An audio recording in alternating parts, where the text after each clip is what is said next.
Bismillahirrahmanirrahim. I am Dr. Sadia Amir, Associate Professor Microbiology.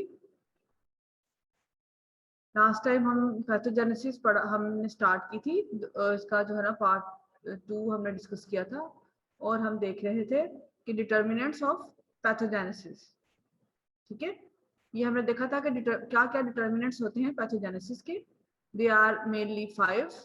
इसमें number 3 and number 4 are main mechanisms for bacteria to cause the disease. किसी भी student को, किसी ने भी lecture पढ़ा है, इसमें तुम लोगों को अगर किसी भी पॉइंट की, किसी चीज की समझ नहीं आई, एनी क्वेश्चन, कुछ पूछना चाहो आप लोग, जिस किसी ने भी पूछना है अपना माइक जो है ना वो अनम्यूट करे अगर कुछ पूछना है तो। आप लोगों ने वैसे पढ़ा है, पैथोजेनेसिस को पढ़ा था या नहीं पढ़ा था?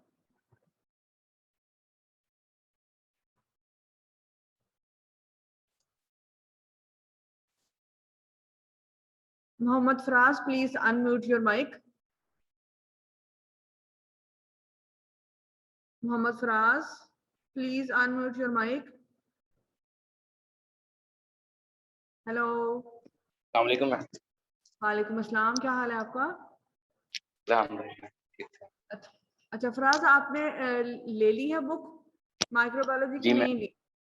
जी मैम, ली हुई है। ली हुई है, ओके। कौन सा एडिशन मिला आपको? लेटेस्ट एडिशन लिया, कौन सा लिया? जी मैम, मेरे ख्याल से मैम देखता हूँ 16th एडिशन है मैम। अच्छा चलो, पढ़ा आपने पैथोजेनेसिस का लास्ट लेक्चर जो लास्ट टाइम मैंने पढ़ाया था? उसको बुक से रीड जी किया मैम या नहीं? पढ़ा था, लेकिन वो मैम जो आपके टेबल थे ना, उनमें कुछ एक्स्ट्रा और लिखा हुआ था और यहाँ बुक में कुछ और टाइप से लिखा हुआ है। तो कोई बात नहीं, वे ऑफ प्रेजेंटेशन तो डिफरेंट हो सकता है, लेकिन जो मेन बात होती है, जो कॉन्सेप्ट होता है, वो तो सेम ही होता है ना। लिखने का तरीका ज़ाहिर है, मैंने खुद बनाए मैम बुक हुए हैं से तो वो समझ ही बुक। नहीं आ रही थी किस चीज की समझ नहीं आ रही थी, आप वो पूछो। मैम। वो टेबल्स जो हैं मैम, जी बेट ऐसे मैंने पैथोजेनेसिस पूरे वगैरह के, किसी मैम टेबल। वो हाँ जी, वर्टिकल ट्रांसमिशन वगैरह का टेबल है, आपने कुछ और टेबल दिखाया था और इधर तो उस तरह कुछ भी नहीं लिखा हुआ। बुक में नहीं लिखा हुआ वर्टिकल ट्रांसमिशन हॉरिजॉन्टल ट्रांसमिशन का? मैम लिखा हुआ है, लेकिन मैम उसमें वो मोड ऑफ ट्रांसमिशन इस टाइप से लिखा हुआ, आपने पैथोजन टाइप से बताया था कुछ। देखो, मैंने लास्ट लेक्चर में बताया था कि वे ऑफ प्रेजेंटेशन डिफरेंट हो सकता है। या तो वो आपको अकॉर्डिंग टू ऑर्गेनिज्म बता सकते हैं, या आपको वो अकॉर्डिंग टू जो पैथोजेनिक या विरलेंस फैक्टर है उसके अकॉर्डिंग ही टेबल बना हो सकता है। आप जब उसको अंदर से रीड करोगे ना, टेबल को फिलहाल आप छोड़ो, आप अंदर से जब उसके सारी टेक्स्ट को रीड करोगे, फिर आप टेबल के साथ देखना, तो वो सेम थिंग ही है। फिर भी अगर आपको समझ नहीं आती तो कोई बात नहीं, आप मुझसे वो पूछेंगे। आप जो वर्टिकल, मेरे पास सिस्टम बुक तो नहीं है, लेकिन मैं अगर अपने लेक्चर में ही पीछे जाऊं तो उसमें जो ट्रांसमिशन की बात थी उसमें मैंने वो एज टेबल तो नहीं लगाया था। उसमें तो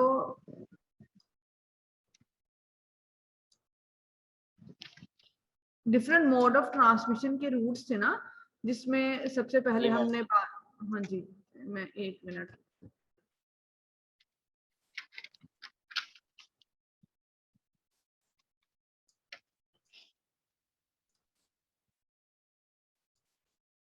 यहाँ से स्टार्ट की थी ना हमने। देखो, ये हमने ट्रांसमिशन देखनी शुरू की थी। ट्रांसमिशन से अगला देखो, ये टेबल, ये तुम लोग की बुक का टेबल है बच्चे, ये तो मैंने तो नहीं इस पे कुछ भी किया। ये मैम ये तो ठीक है, ये तो मिल गया था मैम, ये तो पहला ही टेबल है ना, ये तो मिल गया था। हाँ, ये तो मोड ऑफ ट्रांसमिशन के टेबल्स हैं, बिल्कुल यही तो है जी वर्टिकल मैम। हॉरिजॉन्टल ट्रांसमिशन का। ठीक मैम है, आगे वाले जो हैं वो एक नेक्स्ट टेबल इसके अलावा और बनाया हुआ है उन्होंने। देखो मैं बताती हूँ। सिर्फ इन्वेशंस वाले में ना, उसमें मैंने टेबल ऐड किए थे जो खुद से किए थे, और उसमें तुम लोग ये देखो, ये टेबल मैंने खुद ऐड किए हुए हैं, ये टेबल। ठीक है, इस जी टेबल मैम, में ये भी वाले मैंने, टेबल मिले ही नहीं है ये वाले। कोई बात नहीं मिले तो देखो, नो प्रॉब्लम। अगर आपको नहीं मिले तो आप टेक्स्ट को पढ़ो, फिर आप इन टेबल्स को देखना। टेक्स्ट को पढ़े बगैर मत देखो, क्योंकि इन टेबल्स में ऐसा कोई, मैंने कोई ऑड वन आउट बात नहीं लिखी। जब आप टेक्स्ट को पढ़ोगे उसको समराइज करके टेबल्स में लिख दिया है। ठीक है, और इस टेबल में भी ठीक। ये जो अभी हमने फोकस किया हुआ है, स्लाइड शेयर हो रही है ना तुम आपके साथ?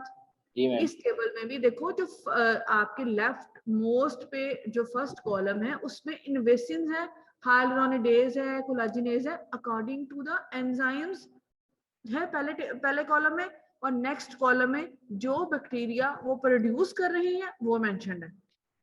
ठीक है, अब ये बुक ठीक में है। लिखे हुए टेक्स्ट को ही समराइज कर दिया है मैंने टेबुलेटेड फॉर्म में। ठीक है, ये जो दोनों नेक्स्ट वाला टेबल, ये दोनों और ये वाला टेबल, ये तीनों टेबल थे according to the virulence factor. ये वाली इस साइड पे विरुलेंस फैक्टर है, इस साइड पे कौन सा बैक्टीरिया वो विरुलेंस फैक्टर प्रोड्यूस कर रहा है वो आता है, और यहाँ पे उसका वो कैसे अपना एक्शन परफॉर्म कर रहा है वो आता है। ठीक है, ये जो ठीक है। तीन टेबल्स है ना बच्चों, इनको मैंने जो खुद मैंने मतलब इसका डिफरेंट जो वे ऑफ प्रेजेंटेशन किया था वो ये था, क्योंकि हर स्टूडेंट का अपना अपना कैलिबर होता है, अपना अपना पढ़ने का तरीका होता है। ये जो पहले थी ये वाला टेबल, ये वाला टेबल और ये वाला टेबल, इनमें अकॉर्डिंग टू विरुलेंस फैक्टर वो बात कर रहे हैं। जो ये टेबल है इसमें सारे ऑर्गेनिजम्स लेफ्ट मोस्ट कॉलम में है, हर ऑर्गेनिज्म के आगे वो जोन सा भी विरुलेंस फैक्टर प्रोड्यूस कर रहा है वो मेंशन किया हुआ है। अब जिसको जिस तरह याद करना इजी है वो उस तरह याद कर ले, या वो इन टेबल्स के अकॉर्डिंगली याद कर ले या वो इस टेबल के अकॉर्डिंगली याद कर ले। ठीक है, हाँ अगर किसी पॉइंट में समझ नहीं मैम आती ये वाला किसी चीज, टेबल तो मैंने पढ़ा है, ये वायलेंस फैक्टर वाला। हाँ जी, तो यही वही टेबल्स हैं। अगर कहीं से समझ नहीं आती तो मैं हाजिर हूँ, मेरे से पूछो। ठीक है, लेकिन पहले टेक्स्ट को तो पढ़ो ना, टेक्स्ट को पढ़ोगे तो समझ आएगी ना। ठीक है, अब ये तो होगी ना पुरानी बातें होगी ना, आज तो मैंने टॉक्सिन्स तुम लोगों को पढ़ानी शुरू करनी है। ठीक है, प्लीज उसको दोबारा पढ़ना, फिर इंशाल्लाह समझ आ जाएगी। नहीं समझ आएगी तो नो प्रॉब्लम, हम दोबारा उसको डिस्कस कर लेंगे। ठीक है, ओके। चले, main mechanism to cause the disease थे, और नंबर 1 था इन्वेसिवनेस और दूसरा था टॉक्सिन प्रोडक्शन। इसमें आज हमने टॉक्सिन प्रोडक्शन की बात करनी है। ठीक है, टॉक्सिन्स क्या होती हैं? टॉक्सिन्स आर द मॉलिक्यूल्स और substances which are produced by the gram positive and gram negative organisms, and they are the virulence factors which are responsible for the pathogenesis of the microorganisms. Different mechanisms होते हैं mechanism of action of the toxins के, जो तीन mechanism बहुत important है। उसमें number 1 है those toxins which act on the extracellular matrix or connective tissue. ठीक है, कनेक्टिव टिश्यू पे कौन सी एक्ट करती है? एक्स्ट्रा सेलुलर मैट्रिक्स की। कनेक्टिव टिश्यू के अंदर आप लोगों को हमने पिछले लेक्चर बात की थी, कोलेजन होता है, हाइलुरोनिक एसिड होता है। इट मींस वो टॉक्सिन्स जो कि हाइलुरोनिक एसिड की ब्रेकडाउन कर दें, कोलेजन की ब्रेकडाउन कर दें, वो यहाँ इसमें आएंगी। ठीक है, और जिसकी वजह से जो सुपरफिशियल लेयर्स ऑफ स्किन है उनकी डिटैचमेंट हो जाएगी। ठीक है, फॉर एग्जांपल कोलेजिनेज एंड हाइलुरोनिडेज। और हमने हाइलुरोनिडेज को ये भी कहा था कि वो स्प्रेडिंग फैक्टर होता है because it promotes the spread of the microorganism in the layers of the skin. ठीक है, नंबर 2 मोस्ट कॉमन जो मोस्टली जो होती है ना, मोस्ट ऑफ द टॉक्सिन्स जो होती हैं वो ए बी टाइप टॉक्सिन्स होती हैं। ए बी टाइप टॉक्सिन का क्या मतलब है? These toxins have two units, A unit and B unit, and these two units have different mode of actions. ठीक है, इनमें फर्दर कैटेगराइज किया हुआ है इनको 3 कैटेगरीज में।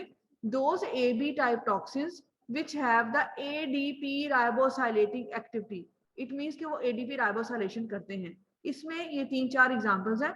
कॉलरा टॉक्सिन जो कि विब्रियो कॉलरा बैक्टीरिया प्रोड्यूस करता है, heat labile toxin of E coli, Pseudomonas aeruginosa की टॉक्सिन एंड डिप्थेरिया टॉक्सिन्स।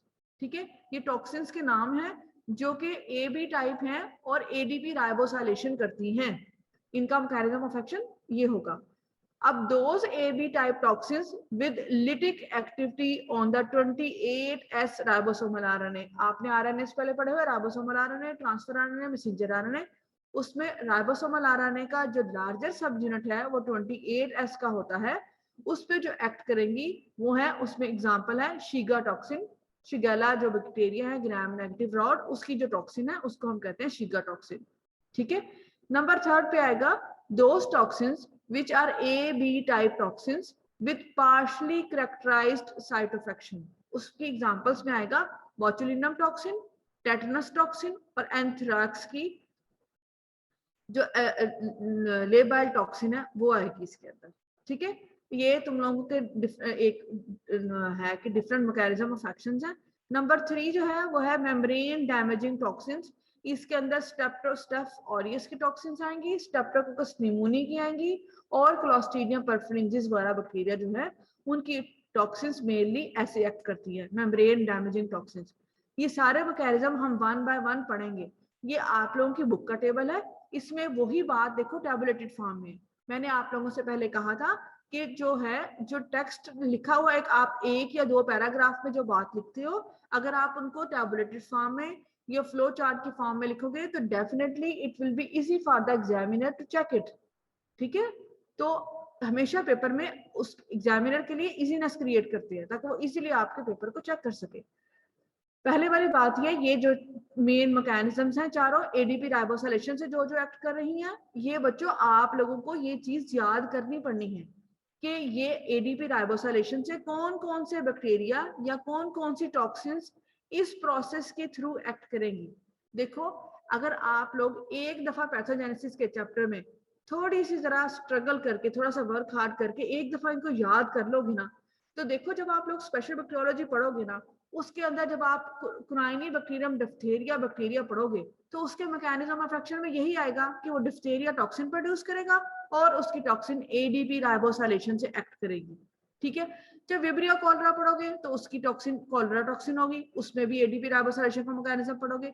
इसी तरह इकोलाई का पढ़ोगे, इसी तरह बॉर्डिटेला पर्टुसिस का पढ़ोगे। तो इट मींस अगर एक दफा एडीपी राइबोसिलेशन का मेन मैकेनिज्म पढ़ लोगे तो एटलीस्ट इन 4 बैक्टीरिया की पैथोजेनेसिस में तो लिख सकते हो ना। इन चारों बैक्टीरिया की स्पेशल बैक्टीरियोलॉजी में जब पैथोजेनेसिस मेंशन की ही होगी तो बार बार एडीपी राइबोसिलेशन को नहीं पढ़ना पड़ेगा। एक दफा अगर अब पैथोजेनेसिस के चैप्टर में ध्यान से पढ़ लोगे तो ठीक है, मेरा ख्याल है तुम लोगों को मेरी बात की समझ आ गई होगी। ठीक है, बाकी तुम लोग जब पढ़ोगे you will feel the difference.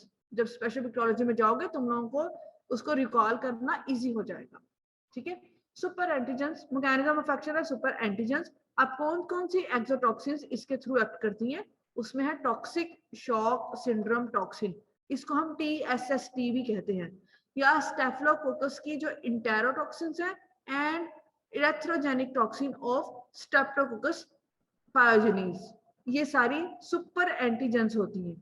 हम आगे मैकेनिज्म देखेंगे कि सुपर एंटीजेंस कैसे एक्ट करती हैं। some antigens they are as proteases, proteases proteins की ब्रेक डाउन करेंगे। इसकी एग्जांपल्स में टेटनस टॉक्सिन है, बोtulinum टॉक्सिन है, lethal factor of anthrax toxin है और SST scalded skin syndrome scalded skin toxin है जो कि स्टेफ ऑरियस प्रोड्यूस करता है। ठीक है, और फिर फोर्थ वाला मैकेनिज्म ऑफ एक्शन है लेसिथिनेज जो कि क्लोस्ट्रीडियम परफरेंजिस कि टॉक्सिन्स जो है उनमें से अल्फा टॉक्सिन जो है वो लेसिथिनेज के तौर पे एक्ट करेगी। ये टेबल आपको याद करना होगा, बहुत अच्छा टेबल है ये। ठीक है, there are 2 type of toxins, exotoxins, endotoxins. Second chapter में तुम लोगों ने का एक टेबल बना हुआ था जिसमें डिफरेंसेस मेंशन थे एक्सोटॉक्सिन्स और एंडोटॉक्सिन्स के। वो टेबल तुम लोगों ने याद करना है क्योंकि वो बहुत इंपॉर्टेंट टेबल है। ठीक है, exotoxins are produced by gram positive bacteria and gram negative bacteria, जबकि endotoxins are mainly produced by the gram negative bacteria. ठीक है, ये वो टेबल है जो तुम लोगों को मैं कह रही थी, तुम लोगों की बुक का टेबल है और इसको अच्छी तरीके से याद करना है। ठीक है, ये तब हमने पहले डिस्कस किया था जब हमने बात की थी सेकंड चैप्टर में। ठीक है, अब मैं इसको स्किप कर रही हूँ क्योंकि हम ऑलरेडी इसको डिस्कस कर चुके हैं। हाँ, अगर तुम लोगों को किसी पॉइंट की समझ नहीं आई then you can ask from me. Okay, सबसे पहले हम बात करेंगे एक्सोटॉक्सिन्स की। ठीक है, exotoxins are produced by the gram positive and gram negative bacteria. They are polypeptide in nature, they are released from the bacteria, मतलब जो भी बैक्टीरिया इसको प्रोड्यूस करे वहां से ये रिलीज होती है और वेरी टॉक्सिक सब्सटेंसेस हैं एक्सोटॉक्सिन्स। अब एक्सोटॉक्सिन्स का मैकेनिज्म ऑफ एक्शन क्या है? Most of the exotoxins are AB sub unit structures. ठीक है, ए यूनिट का मतलब है this is a active sub unit which has the toxic activity, it act like an enzyme. ठीक है, और ये इसका मैकेनिज्म ऑफ एक्शन आएगा ADP ribosylation. Most of the exotoxins are AB type. Okay, most of the AB type exotoxins, they act through the ADP ribosylation. Okay, got it?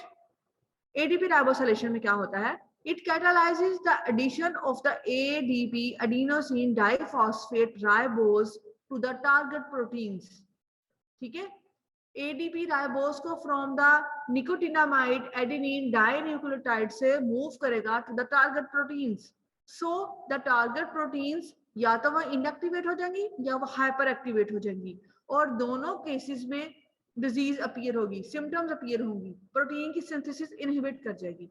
ठीक है, जो B sub unit है उसको हम कहते हैं B binding sub unit. Actually, its function is binding to the specific receptors on the human cell. The eukaryotic cells है, जो ह्यूमन सेल्स है, सबसे पहले टॉक्सिन एक्सोटॉक्सिन आएगी, वो अपने बी बाइंडिंग सब यूनिट के थ्रू अपने आप को अटैच कर लेगी ह्यूमन सेल से, और फिर जब अटैच कर लेगी तो ए जो एक्टिव सब यूनिट है वो अपना एक्शन परफॉर्म करना शुरू करेगा. Okay, B binding sub unit ने सिर्फ बाइंड करना है, and this binding subunit, it determines the specific site of action of the exotoxins. देखिए ये सोनिया, प्लीज आपने जो अपनी कोई किसी भी किस्म की कोई बात करनी है तो प्लीज चैट बॉक्स इस पर्पस के लिए यूज मत कीजिए. चैट बॉक्स आप लोगों को सिर्फ हमारे साथ कम्युनिकेशन के लिए है. So binding subunit, it determines the specific site of action of exotoxins. Okay, कि किस एक्सोटॉक्सिन ने कहां पे जाके एक्शन परफॉर्म करना है, वो चीज डिटरमिन की जाती है, बाइंडिंग सब यूनिट उसको डिटरमिन करता है. The examples of the exotoxins which have A B sub unit type, उसमें डिप्थीरिया आ जाता है, टेटनस आ जाती है, बोचुलिनम की टॉक्सिन है, कॉलरा टॉक्सिन है, एंड इंटेरोटॉक्सिन्स ऑफ इकोलाई. ये सब पांचों एक्सोटॉक्सिन्स हैं और इनका mechanism of action through the A B sub unit है. ठीक है, एक्टिव बाइंडिंग सब यूनिट के थ्रू. अब एक्सोटॉक्सिन्स जब रिलीज होती हैं तो उनकी रिलीज होने के लिए डिफरेंट सिस्टम्स होते हैं बैक्टीरिया में, जिनको हम कहते हैं secretion systems. Exotoxins are released from the bacteria by specialized structures called the secretion systems. These systems, इनके दो मेन फंक्शन है. They transport the exotoxin into the extracellular space. Bacteria ने रिलीज करनी है और उसको एक्स्ट्रासेलुलर स्पेस में भेज देगा. या फिर क्या करते हैं, they transport the exotoxin directly into the mammalian cells या यूकैरियोटिक या human cells, कोई भी बात कर लें. And this mechanism of action is very effective, very important, because in this mechanism of action, exotoxins are not exposed to the different antibodies which are present in the extracellular space. It means exotoxins evade कर लेगा कि वो कहीं उसकी neutralisation ना हो जाए extracellular space में. ठीक है, तो this mechanism of action is very important for the secretion system के लिए. 6 टाइप ऑफ secretion systems होते हैं बैक्टीरिया में, और इसमें से मोस्ट कॉमन जो है वो है टाइप 3 secretion system. टाइप 3, उसकी एक एग्जांपल है, उसका नाम है इंजेक्टोसोम्स. These are the secretion systems. They are very important for the virulence point of view. Okay, these secretion systems, they are mediated with the needle like projections. जिस तरह syringe होती है ना, उस तरह की needle like projections called the molecular syringe, and they have the transport pumps in the cell membrane. Bacteria की बात करें कि बैक्टीरिया के पास ट्रांसपोर्ट पंप्स होंगे और नीडल लाइक प्रोजेक्शंस होंगी. इन प्रोजेक्शंस के थ्रू बैक्टीरिया अपने आप को अटैच कर लेगा या इंजेक्ट कर लेगा अपनी एक्सोटॉक्सिन को directly into the mammalian cells. ठीक है, इंजेक्टोसोम्स इसकी एग्जांपल है, और ये टाइप 3 सिक्रीशन सिस्टम है. Specially important for the virulence of the Pseudomonas aeruginosa. It is a gram-negative rod. It is a very resistant bacteria. Strains of the Pseudomonas aeruginosa, जिनके पास type 3 secretion system है, they are more virulent than the other strains of Pseudomonas aeruginosa, जिनके पास secretion system नहीं है. Other examples are Shigella, which is also gram-negative rod, Salmonella species, E. coli, and Yersinia pestis. These are 5 examples of the bacteria, microorganisms, जो कि सारे gram negative rods हैं, और इनके पास जो सिक्रीशन सिस्टम है वो है टाइप 3 टाइप का सिक्रीशन सिस्टम। ठीक है। अब हम बात कर रहे थे एक्सोटॉक्सिन्स की, और एक्सोटॉक्सिन्स हम पहले देखेंगे ग्राम पॉजिटिव बैक्टीरिया की, फिर हम देखेंगे कि exotoxins which are produced by the gram negative bacteria, और उसके बाद हम एंडोटॉक्सिन्स की बात करेंगे। एक्सोटॉक्सिन्स के मैकेनिज्म ऑफ एक्शन बहुत इंपॉर्टेंट है। एंडोटॉक्सिन्स का मैकेनिज्म ऑफ एक्शन, सारी एंडोटॉक्सिन्स का एक ही तरह का मैकेनिज्म ऑफ एक्शन है, but different exotoxins have different mechanism of actions. Okay, ये तुम लोगों की ये टेबल भी तुम लोगों की बुक का ही एज इट इज टेबल है। इसके अंदर बैक्टीरिया मेंशन है, उसमें सबसे पहले ग्राम पॉजिटिव रॉड्स हैं कि वो कौन कौन से ग्राम पॉजिटिव रॉड्स हैं। अब क्लासिफिकेशन ऑफ बैक्टीरिया से अपने आप को रिकॉल करो कि ये सारे बैक्टीरिया, आई एम सॉरी, ये सारे जो थे वो ग्राम पॉजिटिव रॉड्स थे। ये वो डिजीजेज हैं जो वो प्रोड्यूस कर रही हैं, ये इनका मेन मैकेनिज्म ऑफ एक्शन है। ठीक है, और आगे बात करेंगे कि ये बैक्टीरिया की जो टॉक्सिन है वो एज ए वैक्सीन यूज हो रहे हैं या नहीं हो रहे। ओके, इधर मैं इस टेबल को डिस्कस नहीं करूंगी क्योंकि अब मैंने 1 बाय 1 ये टॉक्सिन्स तुम लोगों को आगे पढ़ानी ही है। ठीक है, जो आगे पढ़ाऊंगी या समझाऊंगी वही मैकेनिज्म इसमें समराइज किया हुआ है। ठीक है, ये सारी एक्सोटॉक्सिन्स हैं ग्राम पॉजिटिव बैक्टीरिया की। इसमें हम सबसे पहले बात करेंगे डिफ्थीरिया टॉक्सिन, जो कि प्रोड्यूस होती है Corynebacterium diphtheria which is a gram positive rod. अब अगर किसी को याद हो, जहां पे हमने बात की थी लिटिक साइकिल की, लाइसोजेनिक साइकिल की, लाइसोजेनिक कन्वर्शन की, वहां पे हमने डिफ्थीरिया टॉक्सिन की बात की थी। ट्रांसक्रिप्शन की बात कर रही हूँ बच्चों। ठीक है, जेनेटिक्स में ट्रांसक्रिप्शन पढ़ी थी ना, वहां पे हमने लाइसोजेनिक कन्वर्शन की बात की थी, और उसकी एग्जांपल्स में सबसे इंपॉर्टेंट एग्जांपल डिफ्थीरिया टॉक्सिन की थी, अगर किसी को याद आया हो तो। ठीक, अब मैं यहाँ पे रिपीट नहीं करूंगी क्योंकि मुझे आज ही तुम लोगों को कंप्लीट करना है टॉक्सिन्स का चैप्टर। ठीक है, समझ नहीं आएगी तो पूछ लेना, थोड़ा सा फास्ट चल रही हूँ लेकिन जहां से समझ नहीं आई वहां से पूछ लेना। Corynebacterium diphtheria, it will produce the diphtheria toxin. ठीक है, it will cause the death of the cells, और फिर सिम्टम, डिजीज की सिम्टम्स अपीयर होंगी।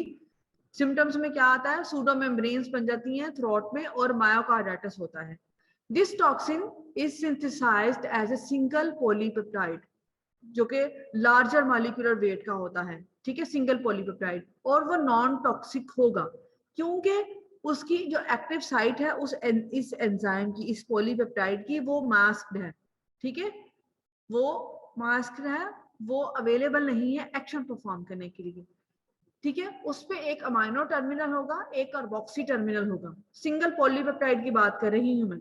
ठीक है, it will bind to the cell membrane receptors, अपने कार्बोक्सिल टर्मिनल वाली साइड से वो अपने आप को अटैच कर लेगा ह्यूमन सेल्स के साथ। ठीक है, then it will be transported across the cell membrane, cell के अंदर एंटर हो जाएगा।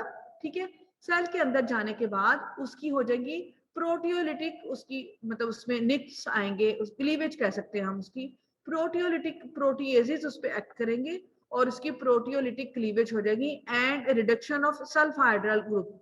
सल्फाइड्रल, ये डाइसल्फाइड बॉन्ड्स या हम सल्फाइड्रल जो बॉन्ड्स कह सकते हैं, ये जो है। ठीक है, यहाँ पे और यहाँ पे इनकी होगी ब्रेकडाउन, और ये वाला जो एंड है और ये वाला एंड, ये सारे सेपरेट हो जाएंगे। ठीक है, तो it will this single polypeptide it will converted into 2 active polypeptides. ठीक है, एक फ्रेगमेंट ए होगा जो कि जिसको हम एक्टिव सब यूनिट कहते हैं, एक फ्रेगमेंट बी बन जाएगा जिसको हम बाइंडिंग सब यूनिट कहेंगे। ये जो फ्रेगमेंट बी या बाइंडिंग सब यूनिट है, ये जो है ना, ये actually this was that reason जिसके थ्रू ये टॉक्सिन बाइंड की थी सेल्स के साथ। Okay, fragment A at the amino terminal end of the exotoxin, जो सिंगल पॉलीपेप्टाइड था उसका जो अमाइनो टर्मिनल वाला एंड था, ये अमाइनो टर्मिनल वाला जो एंड है, ये NH3 जहां पे मेंशन्ड है, अमाइनो टर्मिनल वाला एंड, ये था एक्सोटॉक्सिन का ए सब यूनिट। ठीक है, at amino terminal end of the exotoxin, it is an enzyme, it will catalyze the transfer of the ADP ribose from the nicotinamide adenine dinucleotide से to the elongation factor EF2 elongation factor. Actually these are the target proteins. जब आप main mechanism याद करेंगे ADP राइबोसाइलेशन का, तो आप कहेंगे कि it is will be the transfer of the ADP ribose from the nicotinamide adenine dinucleotide to the target proteins. अब डिफरेंट बैक्टीरिया की जो टॉक्सिन्स हैं उनकी आगे टारगेट प्रोटीन्स डिफरेंट है. तो diphtheria toxin it will act, इसकी जो टारगेट प्रोटीन्स है वो है इलोंगेशन फैक्टर 2. इलोंगेशन फैक्टर 2 की इनएक्टिवेशन हो जाएगी. When the elongation factor will become inactivated, it will freezes the translocation complex. Actually, जो fragments A और B बनते हैं ना, तो fragment B जो होता है वो एक्सोसाइटोसिस के अपना बाइंडिंग करने के बाद टॉक्सिन अंदर ट्रांसपोर्ट हो गई. फ्रैगमेंट बी एक्सोसाइटोसिस के प्रोसेस के थ्रू बाहर मूव हो जाएगा. ठीक है, फ्रैगमेंट ए सिर्फ अंदर रहेगा और ये fragment A directed towards the ribosomes जहां पे प्रोटीन की सिंथेसिस हो रही है. ठीक है, जाओ और जाके टारगेट प्रोटीन्स पे जो भी तुमने एक्शन परफॉर्म करना है वो करो. ठीक है, तो डिफ्थेरिया टॉक्सिन में क्या होगा, ए सब यूनिट गया राइबोसोम्स पे और वहां जाके उसने कर दी एलोंगेशन फैक्टर 2 की कर दी इनएक्टिवेशन.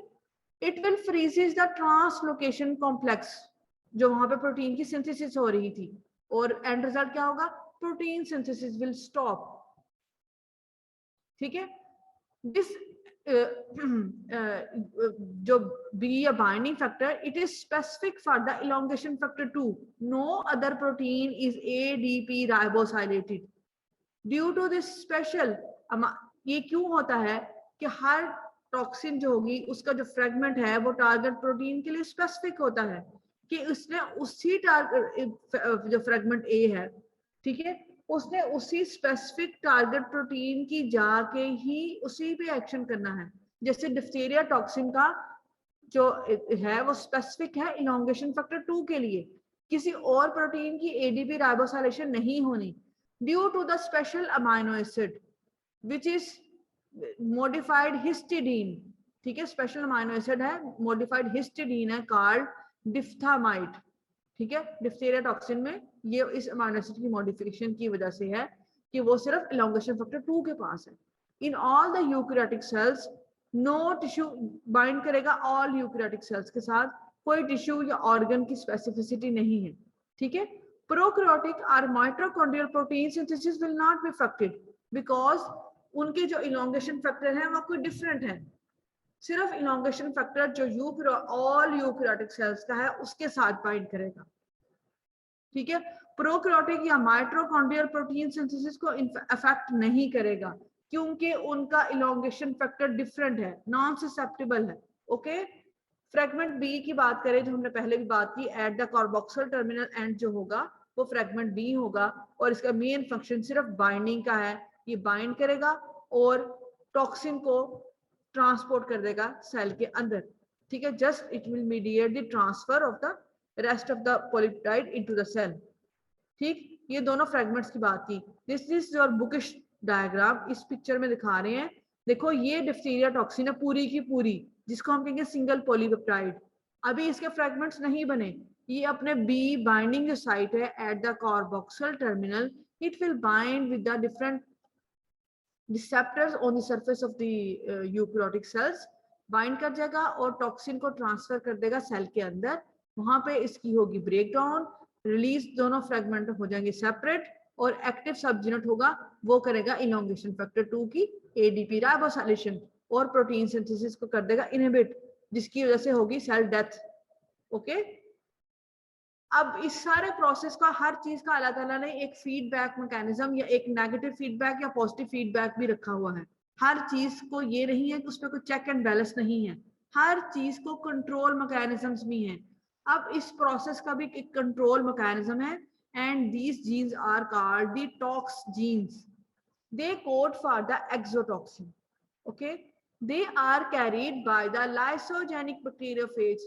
अब तुम लोगों में से जिस बच्चे ने भी ट्रांसडक्शन पढ़ी है, मैं 100% कह सकती हूँ कि उसको वो जिसने पढ़ी है और समझ ली है, वो अब जब यहाँ पे जिस जगह पे भी बात की जाएगी लाइसोजेनिक बैक्टीरियोफेज की, उसको डेफिनेटली पता चल जाएगा कि ये लाइसोजेनिक बैक्टीरियोफेज कैसे आया था और उसने इस टॉक्सिन के ट्रेड्स कैसे ट्रांसफर किए हैं। बार बार हम वो बात नहीं करेंगे, ठीक है ना बच्चों।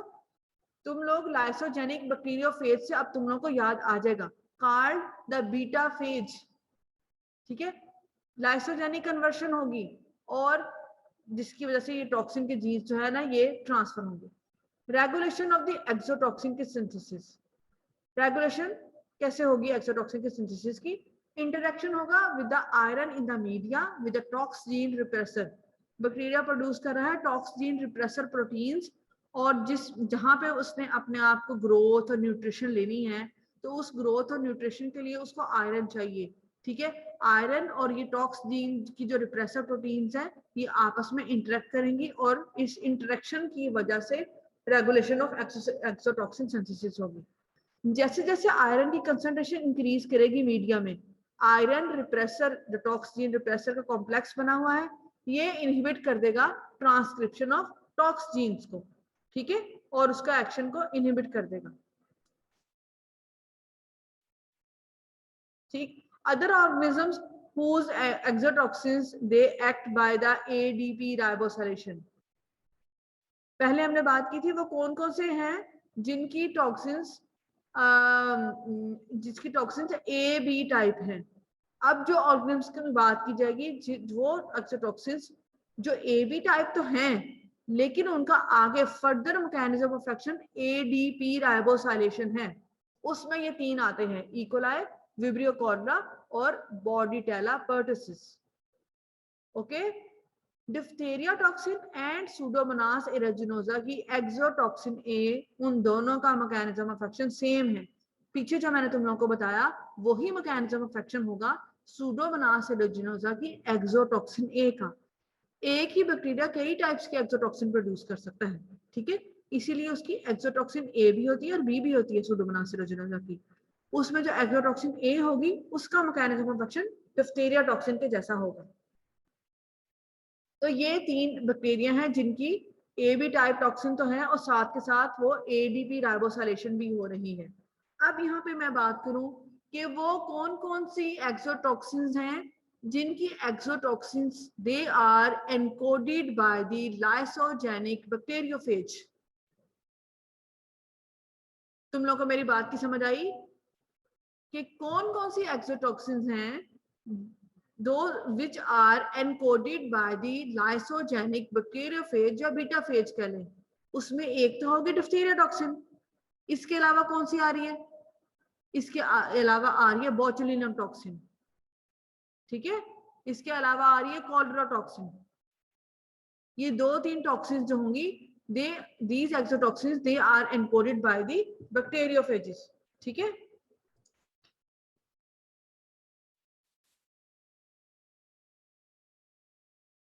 पहले हमने बात की थी डिप्थीरिया टॉक्सिन की। नंबर 2 हम बात करेंगे some toxins exotoxins of gram positive bacteria, they are neurotoxins, ठीक है। न्यूरोटॉक्सिन्स हैं, इट मींस वो न्यूरोमस्कुलर जंक्शंस पे एक्ट करेंगी एंड दे मे बी उनकी नेचर ऑफ एक्शन और भी कुछ हो सकती है। न्यूरोटॉक्सिन्स जो कि न्यूरोमस्कुलर जंक्शन पे एक्ट तो कर रही हैं, दे मे बी प्रोटीएसेस और दे मे बी उनके मोड ऑफ एक्शन कुछ और भी हो सकता है। पहले हम बात करेंगे वो न्यूरोटॉक्सिन्स जो कि प्रोटीएसेस हैं, दे प्रिवेंट्स द न्यूरोट्रांसमीटर्स रिलीज। इसमें दो इंपॉर्टेंट एग्जांपल्स हैं जो कि बहुत इंपॉर्टेंट है। दो एग्जांपल्स हैं, tetanus toxin and botulinum toxin. Tetanus toxin जो है, टेटनस तुम लोगों ने कई दफा वर्ड सुना हुआ है, जो कि clostridium टेटनाई which is a gram positive rod वो प्रोड्यूस करता है और क्लोस्ट्रीडियम बोचुलिनम प्रोड्यूस करता है बोचुलिनम टॉक्सिन, ठीक है। हम अभी देखते हैं इनका मैकेनिज्म ऑफ एक्शन कैसे है। पहले हम देखेंगे टेटनस टॉक्सिन का। टेटनस टॉक्सिन जो कि प्रोड्यूस होती है क्लोस्ट्रीडियम टेटनाई बैक्टीरिया से और इसकी टॉक्सिन को हम कहते हैं टेटनस टॉक्सिन या टेटनोस्पाज्मिन, ठीक है। अब हम बात करेंगे ये एक्सोटॉक्सिन है, ये ग्राम पॉजिटिव रॉड्स प्रोड्यूस कर रहे हैं, दो बातें। तीसरी बात, they have AB sub unit, ठीक है, they are neurotoxins and they act through the proteases. समझ आई? Toxin is composed of 2 polypeptide subunits, ठीक है। अब देखो which is encoded by the plasmid DNA. अब प्लाज्मिड्स में बात की थी कि कुछ exotoxins they are encoded by bacterial chromosomes, some exotoxins are encoded by the plasmid DNA and some exotoxins they are encoded by the lysogenic bacteriophage. Diphtheria toxin जो थी उसको लाइसोजेनिक बैक्टीरियोफेज एनकोड करता है। टेटनस टॉक्सिन जो है उसको plasmid DNA encode करता है।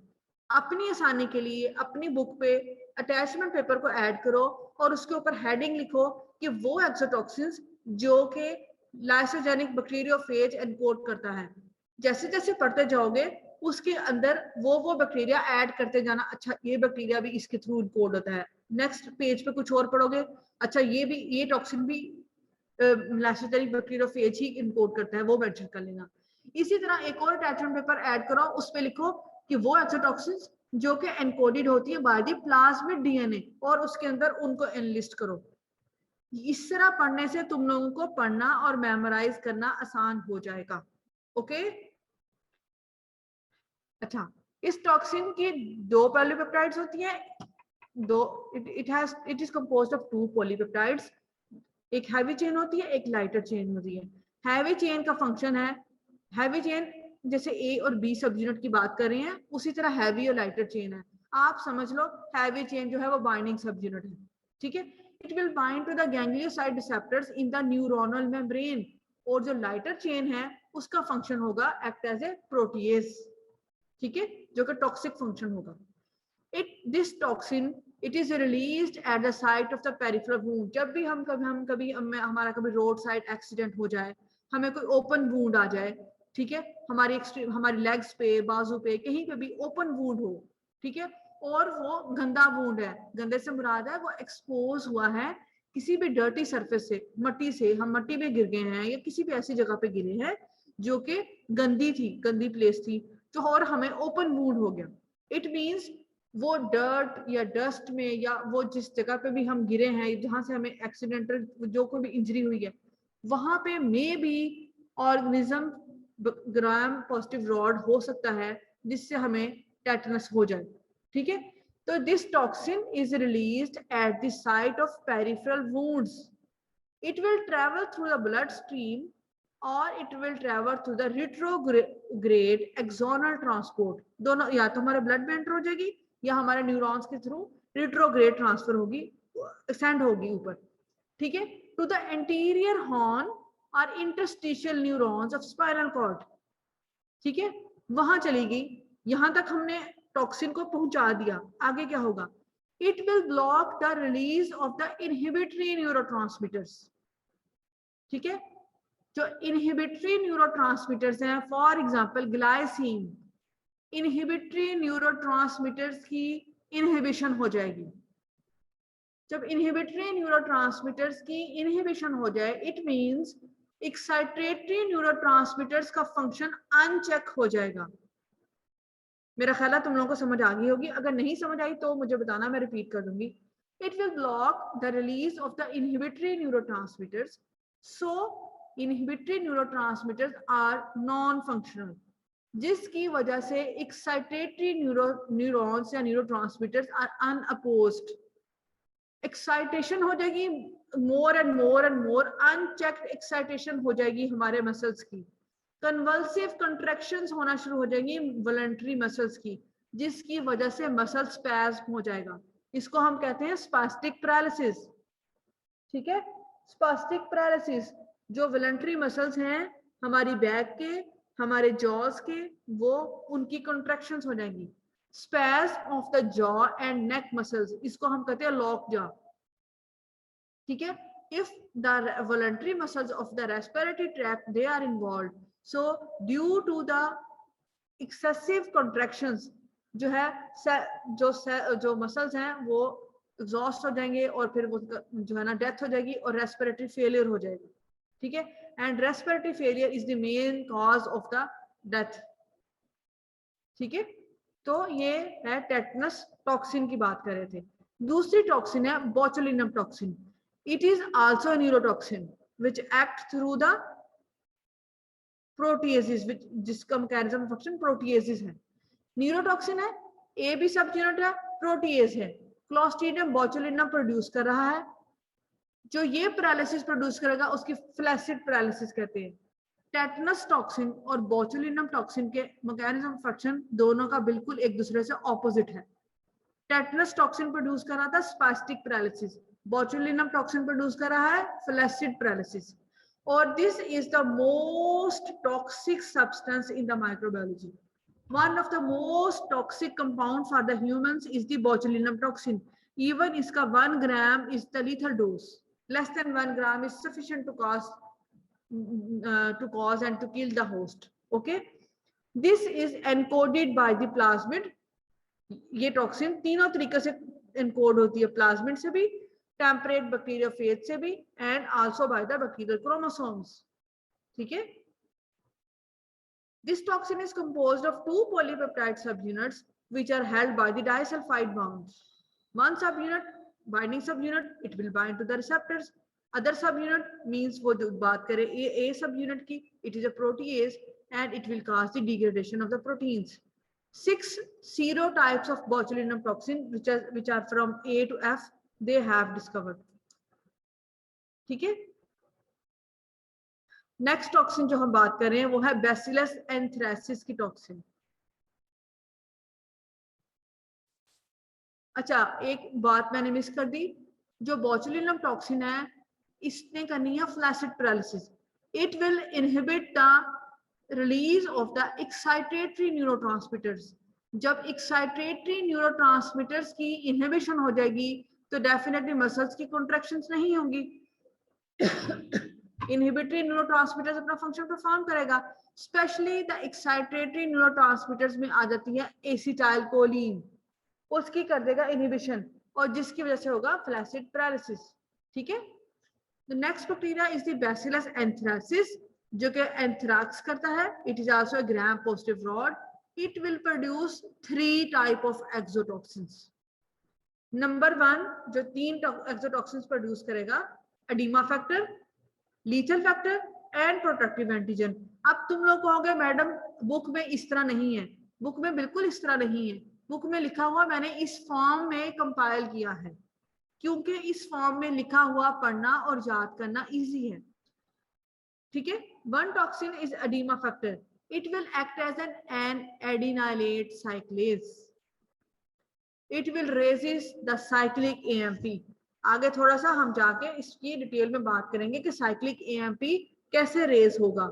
साइक्लिक एएमपी रेज होगा इन द सेल्स जिसकी वजह से लॉस होगा क्लोराइड आयंस का एंड वाटर.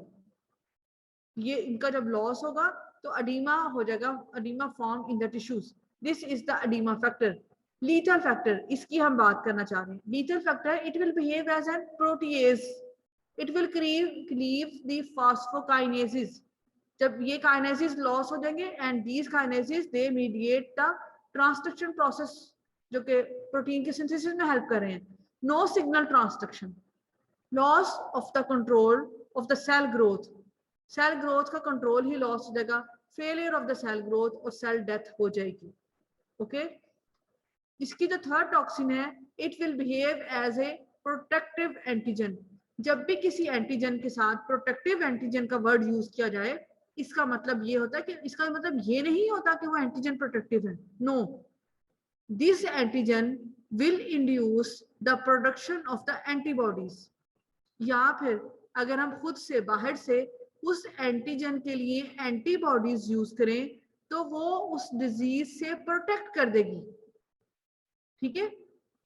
इट मीन्स, दोबारा बता रही हूँ, ये प्रोटेक्टिव एंटीजन होती है जो कि एंटीबॉडीज की प्रोडक्शन करती है. और जो हम एंटीबॉडीज इस एंटीजन के लिए यूज करते हैं वो डिजीज से प्रोटेक्ट करती है. इस वजह से हम उस एंटीजन को, सारी एंटीजन प्रोटेक्टिव एंटीजन नहीं होती. ठीक है. तो it will bind to the cell surface receptor of the human cell membrane. उसके साथ बाइंड करेगा and it will form the pores in the membrane.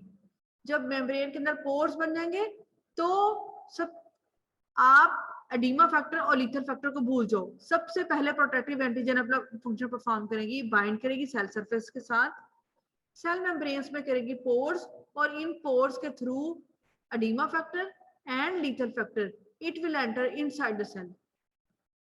ठीक है, और वो अपना इसलिए कुछ नहीं परफॉर्म करना, ये दोनों अपना फंक्शन परफॉर्म करेंगे, एडिमा फैक्टर और लीथल फैक्टर। ठीक है,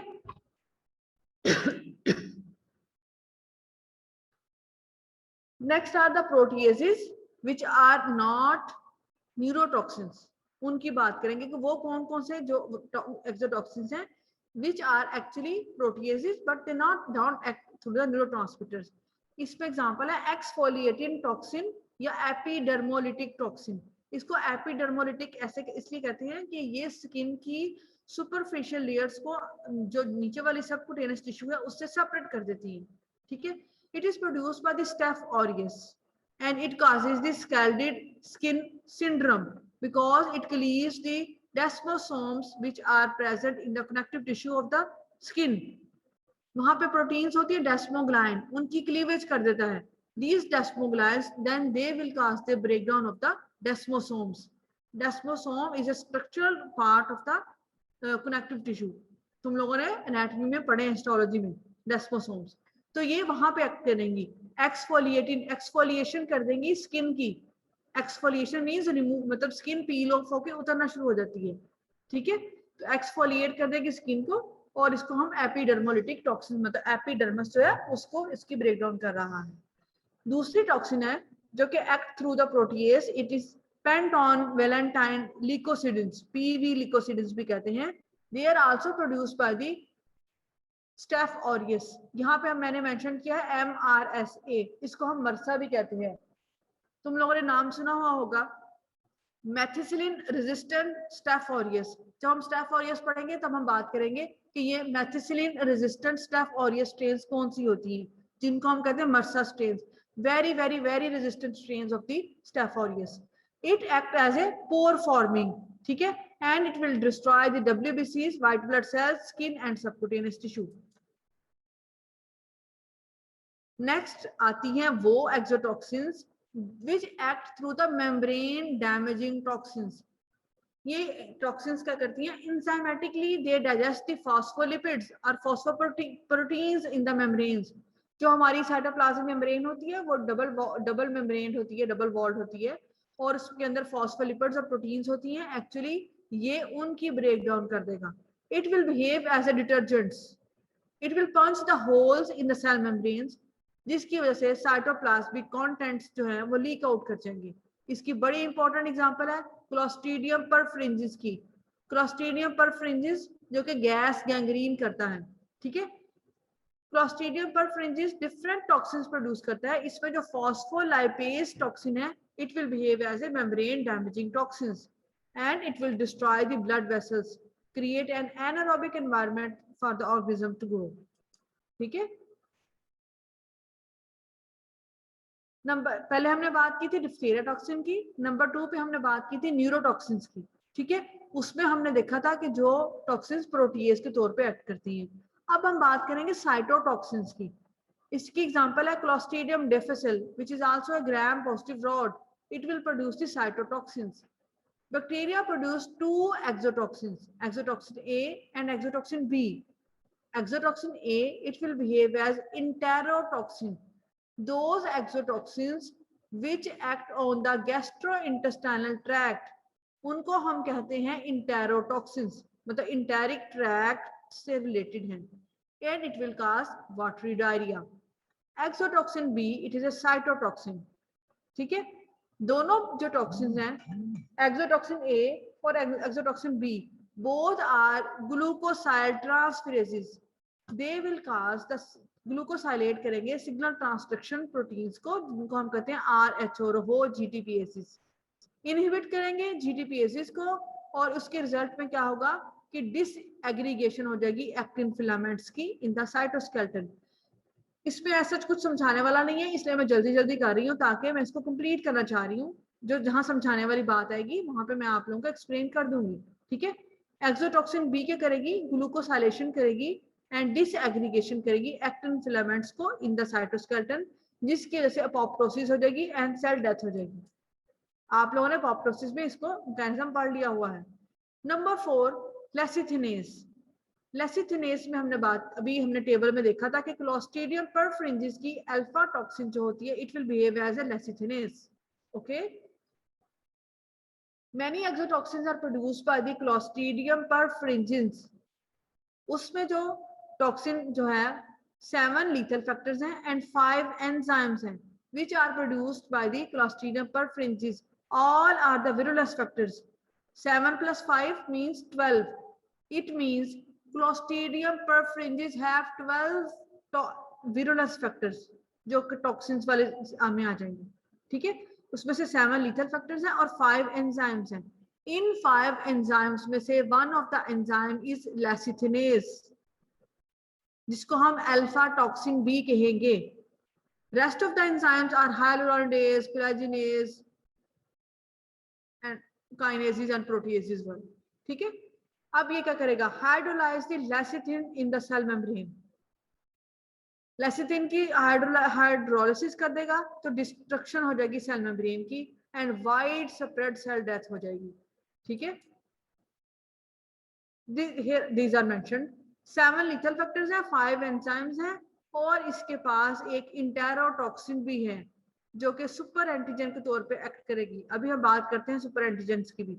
इंटेरोटॉक्सिन्स मैंने तुम लोगों को बताया, those exotoxins which act on the GIT tract, they are called enterotoxins। Okay, 7 lethal factor के फंक्शंस होते हैं हीमोलिटिक। हीमोलिटिक का मतलब है वो ब्लड वेसल्स की ब्रेकडाउन करेंगे, रेड ब्लड सेल्स की ब्रेकडाउन करेंगे and they have the necrotizing activities. Necrosis कर देंगे, अपोप्टोसिस करेंगे, सेल डेथ कर देंगे। एंजाइम्स के अंदर सबसे वन इंपॉर्टेंट लेसिथिनेज जिसको हम अल्फा टॉक्सिन भी कह रहे हैं। रेस्ट ऑफ द एंजाइम्स जो बात की थी, प्रोटीएज है, कोलेजिनेज है, हाइलुरोनिडेज है और डीऑक्सीराइबोन्यूक्लियसिस, ये सारे इसके एंजाइम्स हैं। सारे इसकी 6 सीरोटाइप्स होती हैं। सारी सीरोटाइप्स 12 की 12 विरुलेंस फैक्टर्स नहीं प्रोड्यूस कर देती। कोई भी सीरोटाइप कोई विरुलेंस फैक्टर प्रोड्यूस करती है, कोई दूसरी जो दूसरी सीरोटाइप होगी वो कोई और विरुलेंस फैक्टर्स प्रोड्यूस करेंगे। इट मींस कि जो 12 विरुलेंस फैक्टर्स हैं ये सारी की सारी 6 सीरोटाइप्स प्रोड्यूस नहीं करती। ठीक है, कोई 5 प्रोड्यूस करती है, कोई 3 प्रोड्यूस करती है, डिफरेंट है, वेरी करता है नंबर। ठीक है, और इंटेरोटॉक्सिन्स जिसको हमने आगे कहा था एक्सोटॉक्सिन ए वो प्रोड्यूस करेगा वाटरी डायरिया। ये सब कुछ तुम लोगों को याद करना पड़ना है बच्चों। अब हम बात करते हैं सुपर एंटीजेंस की। इसका मैकेनिज्म ऑफ एक्शन समझना very very very important. Super antigens तुम लोग सुपर एंटीजेंस को स्पेशल बैक्टीरियोलॉजी के अलावा इम्यूनोलॉजी में भी पढ़ोगे। ठीक है, इसलिए प्लीज पे अटेंशन कि सुपर एंटीजेंस क्या होती हैं। पहले हमने सुपर एंटीजेंस की बात नहीं की, पहले हम बात करते एंटीजेंस। अब है सुपर एंटीजेंस। अगर सुपर है तो इट मींस दे आर वाकई super. Super antigens they are class of the antigens which cause non specific activation of the T cells. T cells हमारे इम्यून सिस्टम के सेल्स होते हैं, B cells, T cells, resulting in the massive cytokines release. Super antigens क्या करती हैं, T cells को activate करती हैं और massive production of the cytokines करती हैं। ठीक है, ये हम पैथोजेनिक बैक्टीरिया प्रोड्यूस करते हैं और हम as a defense mechanism against our immune system. हमारे इम्यून सिस्टम के पास बी सेल्स हैं, टी सेल्स हैं, जिससे वो हमारे बी सेल्स और टी सेल्स एंटीजेंस को या बैक्टीरिया को किल करते हैं। ठीक है, अब बैक्टीरिया प्रोड्यूस कर रहा है सुपर एंटीजन, ये सुपर एंटीजन हमारे इम्यून सिस्टम को इवेड करेगी। टिपिकल या नॉन सुपर एंटीजन जो होती हैं वो सिर्फ एक्टिवेट करती है एक वन और फ्यू हेल्पर टी सेल्स को। T cells are of 2 types, helper T cells, cytotoxic T cells. तो जो आम एंटीजेंस होती हैं वो सिर्फ 1 या 2 हेल्पर टी सेल्स को एक्टिवेट करेंगी, लेकिन जो सुपर एंटीजेंस है they are like the superheroes, they activate a large number of T cells. और यहाँ पे उसकी परसेंटेज भी मेंशन्ड है, almost 20% of the body's T cell को एक्टिवेट करती हैं। ठीक है, anti CD3 and anti CD20, these are 2 examples which are highly potent super antigens and they activate up to 100% of T cells. Got it?